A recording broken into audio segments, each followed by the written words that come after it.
அக்கா அக்கா, உன் கையில் இருக்கிற பழத்தை நீ கீழே போட்டுடு, நம்ம அப்படியே தப்பிச்சிடலாம். போடா, எனக்கு இது ரொம்ப பிடிச்ச காதர் மாம்பழம், நான் போட மாட்டேன். மீதி கதையை தெரிஞ்சுக்கிறதுக்கு வாங்க கதைக்குள்ள போகலாம். நான் லக்ஷ்மி. இது பெட் டைம் ஸ்டோரி. கதையோட பெயர் ஒற்றுமை.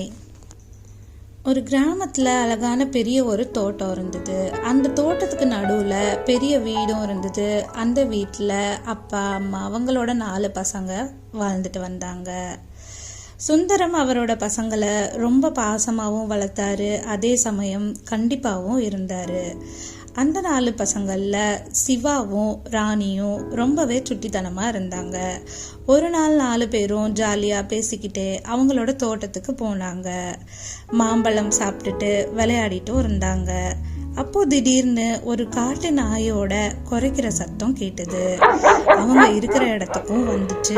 எல்லாரும் ரொம்ப பயப்பட ஆரம்பிச்சாங்க. அவங்களுக்குள்ள சண்டையும் வந்தது.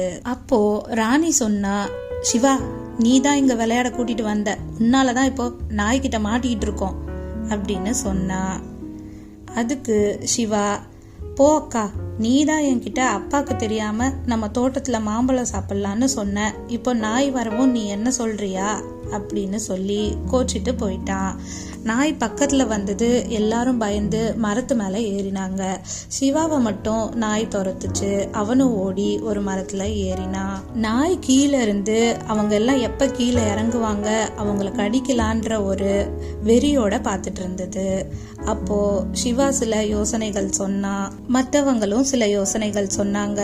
அப்புறம் ஒற்றுமையா சேர்ந்து ஒரு முடிவெடுத்தாங்க. அப்போ சிவா சொன்னா, அக்கா அக்கா, நீ உன் கையில இருக்கிற மாம்பழத்தை கீழே போட்டுடு, நாய் அதை சாப்பிட வரும்போது நம்ம தப்பிச்சிடலாம் அப்படின்னு சொன்னா.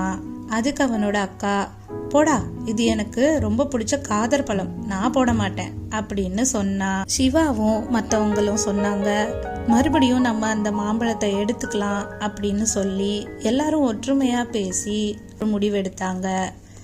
சிவாவோட யோசனைப்படியே மாம்பழத்தை கீழே போட்டா நாய் அந்த பழத்தோட வாசனைக்கு பழத்தை எடுக்க போச்சு. கீழே எல்லாரும் குதிச்சாங்க.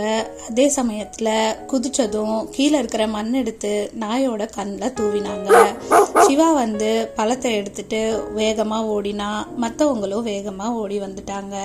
சந்தோஷமா மாம்பழத்தோட வீட்டுக்கும் போனாங்க. இந்த கதையோட நெறி, நம்ம ஒற்றுமையாவும் புத்திசாலித்தனத்தோடையும் இருந்தா நம்மளால எதையுமே சாதிக்க முடியும்.